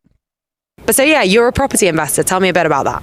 We are working closely with landlords to help them get better return of investment for their properties. How much might you be able to increase a landlord's rent, for example? Like what kinds of rent increases are you able to gain through sourcing higher value tenants? From experience, possibly between 10 and 20% higher than what they get now. Wow. Okay. And so does that ever involve needing to ask tenants to leave who can't pay the kinds of rents that you're that you're asking? That's another beautiful thing, actually, that we present to landlords, because they deal directly with us. They don't need to deal with any tenants whatsoever, and this is a big thing for tenants. So you do the dirty work. That's correct. We deal with tenants. We deal with cleaning, with small maintenance. Basically, they just sit down, relax, have their holidays and whatever time with families, do whatever they want, and we pay guaranteed rent at a certain time. So you ensure that really being a landlord isn't a job, doesn't need to be work. It can just be a holiday. I think a property investor like me is a perfect solution for landlords. Well, there we go. There we have it. That's different than a property management company, by the way. These people invest in the property too, so they make some money off of it as well. But what a horrible thing to just say in front of a camera. Like, I guess if you believe that or whatever, fucking you have a right to believe whatever the fuck you want. But like, why would you say that in front of a camera? You don't know who it is that's asking you questions. Well, but I mean, glad to see it kind of come out like that. Here is this is the state superintendent of education for Oklahoma talking, well, not answering a question, but really glad the person's asking it. Tulsa race massacre not fall under your definition of CRT? Okay, thank you. I'm sorry, I didn't address that part. I would never tell a kid that because of your race, because of your color of your skin, or your gender, or anything like that, you are less of a person or are inherently racist. That doesn't mean you don't judge the actions of individuals. Oh, you can absolutely. Historically, you should. This was right. This was wrong. They did this for this reason. But to say it was inherent in that because of their skin is where I say that is critical race theory. You're saying that a race defines a person. I reject that. So I would say you be judgmental of the issue, of the action, of the content, of the character of the individual, absolutely. But let's not tie it to the skin color and say that the skin color determined it. One more follow-up. How does the Tulsa race massacre not fall under your definition of CRT? I answered it. That's my answer. And again, I feel like the Tulsa race massacre was a race massacre. How does it not fall under CRT? I've answered your question. I do appreciate very respectful. The 100 years of silence was about race. How does that not fall? How does that not qualify for CRT? I appreciate the question. I appreciate the question. I'm not going to answer it. You dumb fuck. Anyway, this might be the palate cleanser. I don't know. This is the best conservative comedy I've ever seen. I identify as a Chevy Silverado, and my pronouns are vroom vroom. Gen Z, more like Gen Lazy. Vegans are coming for your meat. And I don't mean hamburgers. Cancel culture is ruining comedy, you know? I mean, you're telling me the N-word isn't funny? Anyways, if anyone's hiring, if the woke mind virus isn't real, why won't anyone sleep with me? Quid pro Joe Beijing bribing. I cannot stand my wife. Everyone is such a snowflake now. That's why I go on a 500 tweet rant every single day. You're not allowed to be straight anymore. You're not allowed to be white anymore. You're not allowed to be a man anymore. I hate my wife. I've had COVID 30 times and I cannot figure out why. The vaccine will make you gay. Everyone thinks I love Donald Trump, but I'm not a Trump guy, you know? I just agree with everything he's ever said or done or thought. I punched a hole in the drywall the other day. My only friend is Sean Hannity. True story. I was so famous in the 90s. Best conservative comedy routine ever. Up next, we got this is from Christian Nightmares on Twitter. Shout out to Christian Nightmares. This is you might think you know about the Statue of Liberty, but it turns out that you don't. You don't know shit about the Statue of Liberty. But this dude on some weird like end times prophecy podcast or whatever, he knows the score about the Statue of Liberty. Do you know who the Statue of Liberty actually is? No. Lucifer. The Statue of Liberty has 7 points on its crown because he indulges in all the 7 sins of the world. And on top of that, it's holding a torch representing the light bearer, Lucifer. Isn't it supposed to be representative of freedom? But freedom of what? I don't know. Exactly. It's freedom from God. It's the Luciferian agenda that's being played out for centuries now. I mean, I don't know if that was satire. I don't know who the dude is here or whatever, but if the way things are going, I have a feeling that that's not satire, that dude's fucking dead serious. And it's, the satanic panic, it just doesn't really go away. It just cycles and changes a little bit. Now, fucking Statue of Liberty's in on it. Here we go. Got Steve Deese. You could imagine, Steve Deese doesn't like queer people. But they are supposed to be referees. Scalia's looked at, and now Clarence Thomas as great ideologues, but as originalists, they're like, I don't. And Scalia is famous for saying you're supposed to not be comfortable with maybe even the morality of some of your decisions because you're just there to referee this ballgame. You didn't invent the ballgame. The reason why we're comfortable with these decisions is because what's being adjudicated now, when Scalia is talking about how far do we pass on Miranda rights and habeas corpus to people who are obviously terrible people, and we're going to maybe let them go because a higher principle was violated when we know they might do worse later on. That argument of conscience is happening within the framework of the Constitution's intent. Yes. And if we're arguing within the framework of the Constitution's intent, then yes, there will be times that you will not be comfortable with the rulings you will make in defense of that intent. We're not arguing that right now. Right. Now we're arguing because young people vote Democrat and they have a lot of debt. He's pointing to himself when he says young people. This guy's probably my age. To pass that debt, maybe a little older, that don't marry people that don't typically vote Democrat and do most of the living and dying in the country. That's not an argument within the intent of the scheme of the Constitution. That's an attempt to unravel it, right? Because I want to make sodomy mainstream in America. Fuck yeah. To force you against your own conscience to use your intellectual abilities and properties to promote my message when I would never demand that somebody black show up and perform their gifts and skills for a group of white nationalists or a Klan meeting. That's not. Wait, what is it? What are you talking about? That doesn't make any sense. Hey, man. In order for there to be a free society, that's why what David French said about blessing of liberty. No, okay. The public acknowledgement in a public building. We can argue with whether having a red light district where certain people with that are undesirables and live in raincoats, okay, have a place where they can essentially. A red light district is not where people just go around flashing you in a raincoat. That's still illegal in the red light district. The purge, all right, and we can argue how far to prosecute that because and what would be the backlash against that. What French was arguing was public buildings used as places to debauch our children is not that calculation. It's not. That is state-sanctioned debauchery. That's something completely and totally different. And that's why UPenn did and many others did. Yes. All right? That's the stuff we're doing now. Instead of, because we are concerned about creating an all-powerful state that may undermine the Constitution's intent, are there certain things we need to allow, even if it's an imperfect outcome, because of the larger question here? Instead, it is now we will use the state to undo the scheme and purpose of the Constitution itself. Those are the issues we're arguing now. Yeah. None of what you said made any fucking sense, dude. I had a little bit of a hard time following that, but what I got from it is not a big fan of queer people. Doesn't like gay people. And thinks that we should all just go to the red light district and fucking wear just a raincoat? That's weird. What if it's cold out? So up next, we got, they're still talking about the gas stoves. I'm not kidding. I don't know why they're still talking about the gas stoves, but they're still talking about the gas stoves.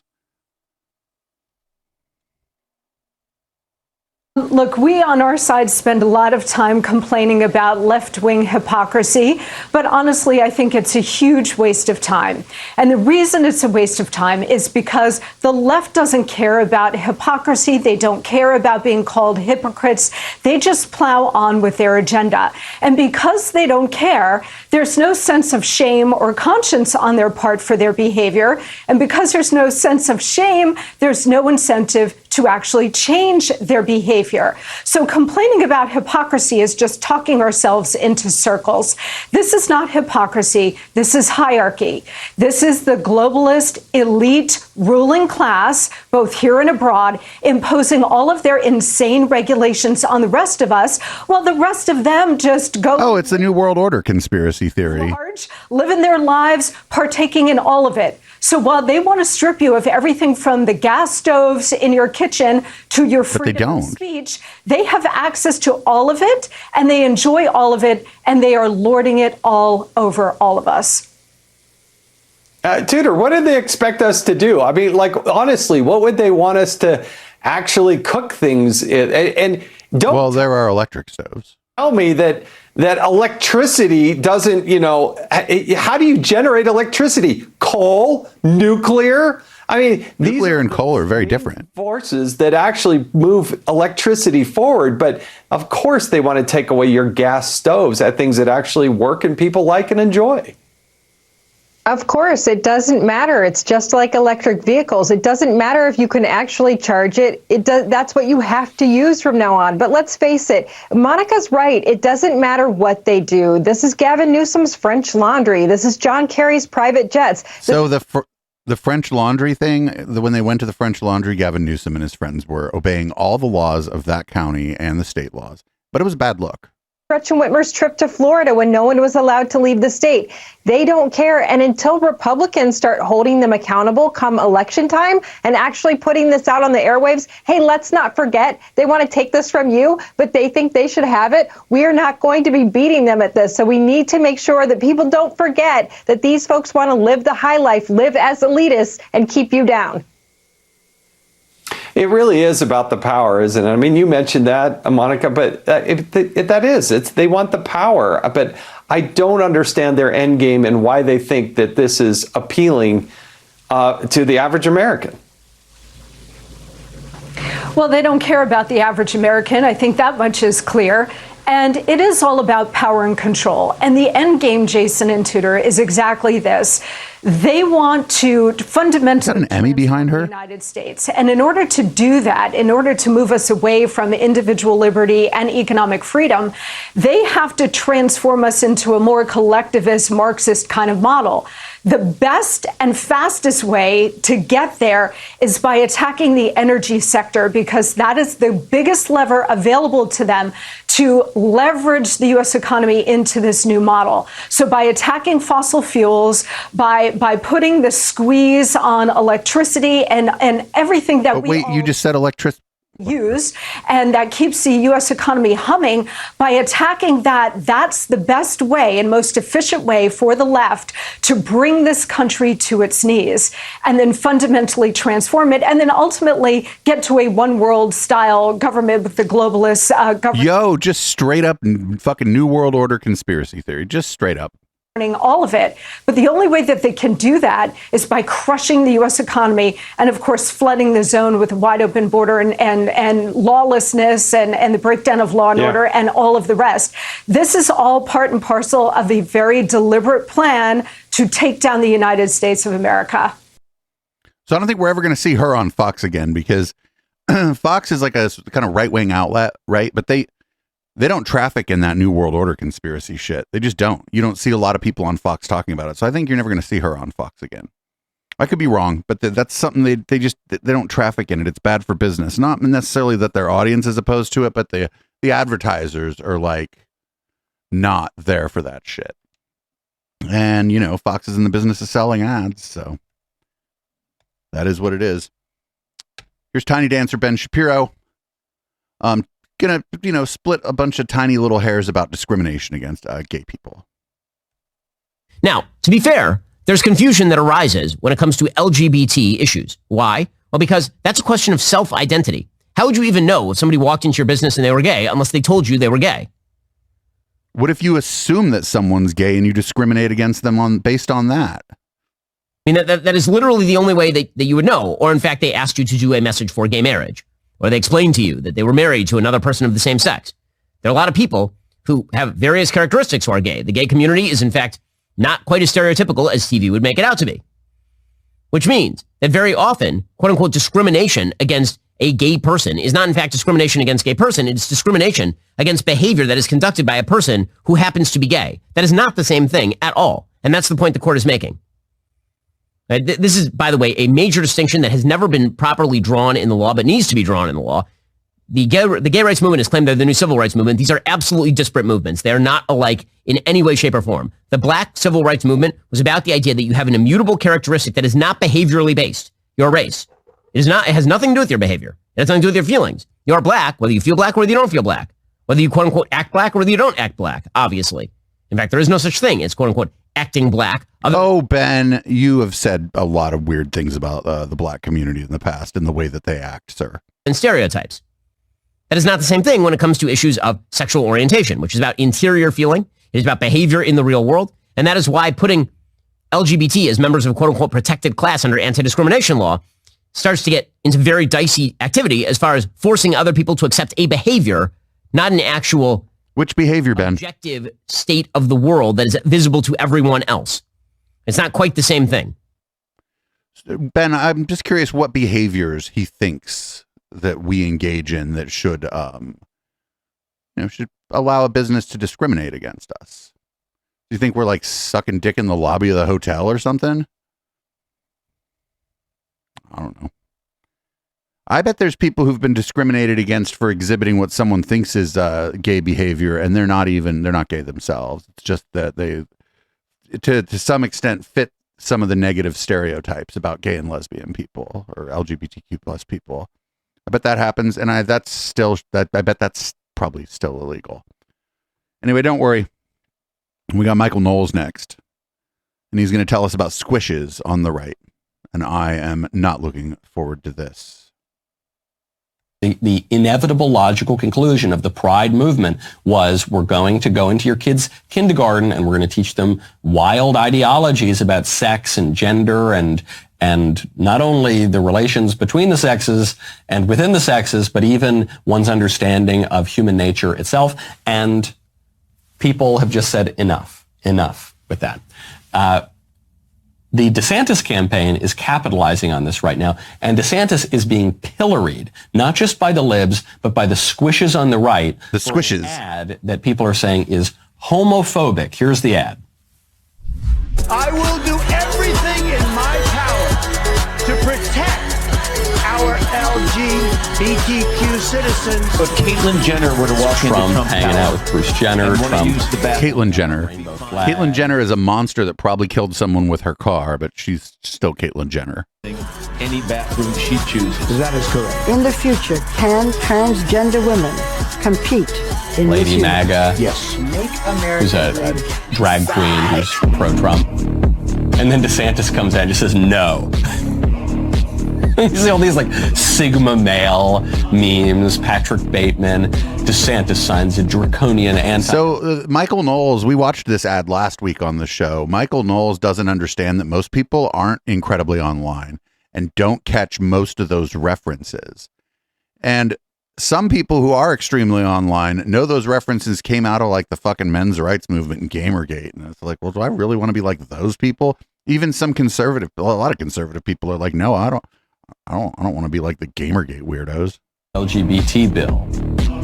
DeSantis enacts a wave of laws. You see the Chad meme guy, like super strong guy. Has shut down. DeSantis unstoppable. Produced some of the harshest, most draconian laws that literally threaten trans existence. Congratulations, Ron DeSantis. Mission accomplished. You win. This governor does not care. DeSantis on a crusade. A real wolf had finally arrived, Wolf of Wall Street. So really leaning into this online Sigma male, socially... Yeah, they're really leaning into alienating fucking most people. No, we're not going to tolerate this rainbow pride stuff anymore. I think it's a great ad. One, because it's funny. It's a self-aware ad. I don't think anybody really believes that Ron DeSantis is going to be, instituting Sharia law and throwing homosexuals off rooftops, right? Nobody really believes that. They always say this, with all of its Sigma male, Patrick Bateman kind of vaporwave aesthetic, is showing people a real aspect of his political legacy and his accomplishments, which is we're not going to enshrine special protections for this disordered view of human nature. We're going to be nice to people. We're going to tolerate things within reason. But no, we're going to roll back the pride movement that's now made it all the way into your kid's kindergarten classroom. And it's really, really good. And he's smart to go after Trump on this because Trump is by far the most pro-LGBT LMNOP candidate that the GOP... LMNOP? Get out of here. Come on, get another joke. Get another joke about us. ...has ever run for president. And... I don't think this is because Trump is some crusader for gay rights or transgenderism or anything like that. I think it's because Trump is just a New Yorker. He's a New Yorker. I don't think Trump cares that much about gay people. I don't think he likes gay people. I don't think he doesn't like gay people. He's just an old school normal guy who doesn't really care about this stuff, and he's willing to pander to different groups to get their votes, but I don't think you could call him a rainbow activist or anything like that. The reason this is a really good attack, though, on Donald Trump is it gives the Republican base a justification for abandoning Trump and embracing DeSantis. I'm not saying it's going to work, but it's one of the first. It's not going to work. Give the base that justification. Only like a bunch of fucking incels are going to find that ad compelling. Because right now, looking at the field, the real hardcore guys remain pro-Trump. It's just a fact. You might say that's not fair. You might say DeSantis is the more conservative candidate. Yeah, maybe that's all true. I don't know. I'm just saying the hardcore guys remain pro-Trump. And the more GOP establishment types, if they've got to pick between the two, are going for Ron DeSantis. So DeSantis has this establishment baggage, even if it just comes by virtue of the fact that he's the guy who's posing a real challenge to Trump right now. He's got to deal with that.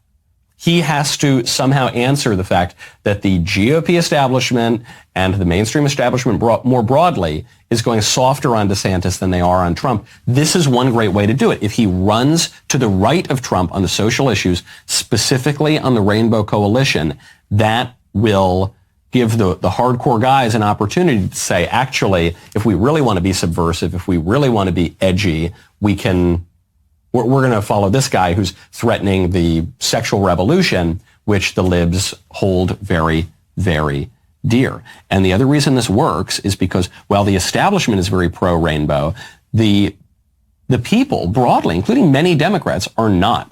This is incorrect. The polling says the other thing. This is a real wedge issue between the elites of the uniparty and the people broadly, the few and the many. It's one of these great wedge issues. So really, really strong stuff for DeSantis. Now, most Republicans do not want gay marriage repealed, for example. Ad showing that DeSantis is tougher on LGBT activism than Trump, does that make up a 30-point gap? No. I'm not sure about that, but it is still very early in the race. So if there is a chance for DeSantis, this is probably it. DeSantis, like that stuff, it just alienates people. Michael Knowles has no idea what he's talking about. He doesn't understand like retail politics. Like, you don't want to alienate people. Like, and that weird internet shit is going to alienate people. Even people who might agree with them on the issues, they're going to get alienated by that. They're like, what the fuck was that ad? This is a fucking 4chan? All right. Well, I thought about watching this interview with Russell Brand and RFK Jr. and what's her name? Hines, his wife. Is that his wife? I forget her name now. I feel bad. But I thought about running this on Intellectual Dollar Tree, and after seeing this clip here, I am really glad we did not do that.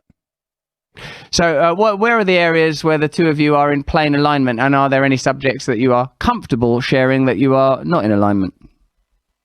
Well, if I'm being candid, where we differ is Bobby is very focused on facts and numbers, and that's not true. I understand feelings and people, I think, in a different way. So even during the pandemic, I understand people being afraid. I understand people on both sides being afraid of getting the vaccine, of not getting the vaccine. People were terrified that they weren't going to be able to say goodbye to their mother or father that was passing away. There were so many feelings, overwhelmingly, just filling the air, and people's relationships, and everyone was disagreeing on a lot of things, and a lot of it was coming from just feelings that we were all having. I think that feelings should be addressed first, and maybe science second. So I don't know if that makes sense or if that is understandable, but that's how I feel. No, you're an empty vessel. I don't know what the fuck you're talking about. But it is nice that she had compassion for people during the pandemic, I suppose. While her husband was running around trying to trying to drive up the body count, I suppose, is what I would say. Anyway, the next one is just called "Why is Joe Rogan?" and we're almost done with the podcast portion of the show here.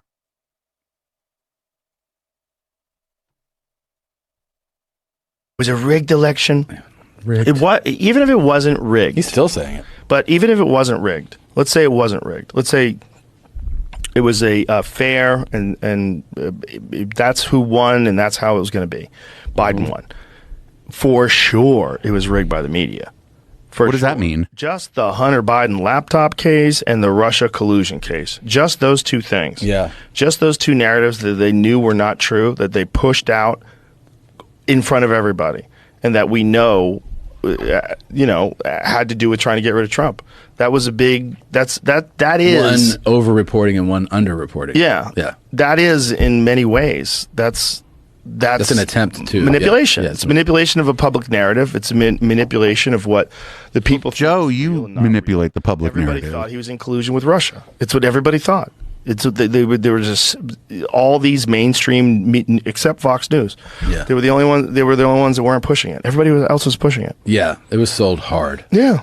It was not true, and it's proven to be not true. And then that's not the case. Hunter Biden laptop thing, which they knew was true, and they said wasn't. Well, as told in anybody, I dare you to go read that. Was it New York Post story about Hunter Biden's laptop and try to explain to me what happened? They stopped people from sharing it on social media. They stopped people from sharing it on Twitter. Zuckerberg sat in that very chair and said that the FBI contacted Facebook and told them that it was Russian disinformation. They were getting a bunch of Russian disinformation, and so they limited the. I don't think it was. I don't think it was the Russians. When the Russians do disinformation, it makes sense. They're a little bit better at it than fucking. I think it was like Steve Bannon or something. the spread of that. I don't know how they did it. I don't know exactly what they did to limit the distribution of that article. The FBI is involved in that. It's wild shit, pretty dude. wild. It's wild shit, and no one cares. No one's up in arms. No one's freaking out, because that is a way that you're going to rig an election without rigging an election. Yeah. Whether you like that guy or not, we have to follow the rules. We have to. And if we don't follow the rules because we don't like somebody, and we break the law because we don't like somebody. But who's breaking the law now? No, I agree. Now this is Banana Republic shit. Yeah, that's not. Wait, but you're describing the media reporting things in a way that you thought they shouldn't report things, and now you're describing people committing crimes and breaking the law? The media, however you define that, protected under the First Amendment. They can report what they want to report and not report what they don't want to report, Joe. And the fact that they were willing to do that, and that there's no oversight, that no one can stop them from doing that. And then would you no oversight? Who's going to punishment for them doing that? It also speaks to like how much he's despised by this. Despised. I mean, it was a rigged election. Rigged. Even if it, like, wait a minute, who's going to oversee the media? Does he want the government telling broadcasters what to say? Because I would assume that he doesn't want that. I don't want that. I don't want that for people I don't agree with or for people I do agree with. So I don't know what he wants when he says who's overseeing it. Nobody. That's the point of a free press, Joe. Is that nobody oversees the free press. And people have bosses, and if there are laws against slander and defamation and all that, but no, nobody oversees the press. It's in the fucking First Amendment. It's in the press is mentioned in the First Amendment. Anyway, here's our last clip of the week. We're going to check in on Brett and Heather, and they're going to wonder why is everybody just so unattractive now? No, and in this, we've said this before, and many others have as well, but we've become ugly. This is just one, admittedly subjective at the holistic level measure of our collective ill health. But when we were growing up, almost everyone was attractive, and more so even in the 50s, right? Maybe you just weren't a judgmental asshole when you were a kid, Heather. And it's not true anymore, and it's sad. And this is not an attack on the individuals who find themselves having been, hit with the ugly stick is the right term. Maimed, having been, birthed into a world where there are not the full set of choices to actually opt out, when what we all should have been allowed to do was choose whether to opt in. Mm-hmm. I'm so glad we don't watch them in long form anymore, because there's a while where this channel was just the Brett and Heather channel, right? Like what the shit? Like, when we were kids, everybody was beautiful. No, I think it was that you weren't an asshole when you were a kid. You hadn't become a fucking horrible asshole yet. I think that's what it was. I think you were a better person when you were a child, Heather. Well, that's the show. Podcast listeners, thanks for listening. I'm gonna let you go now. You can get the full show at eplex.store by joining at any level, or at patreon.com/echoplex by joining at the $5 level or higher. Live viewers, hang out. I'm going to change the color of the lighting in here, change the contents of my beverage, and we'll be back for red light.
Every Saturday is Cat Day on Echoplex Media, and not only are we posting fucking cats, we invite all content creators to join our open panel. Visit echoplexmedia.com/panel to learn how to join. Every third Saturday is Operation Catterday, where we cover this week and last year and play the best clips from the cast of conspiracy characters that Now Space has learned to loathe. The show starts at 8 p.m. Pacific at twitch.tv/echoplexmedia. Find our full schedule at echoplexmedia.com.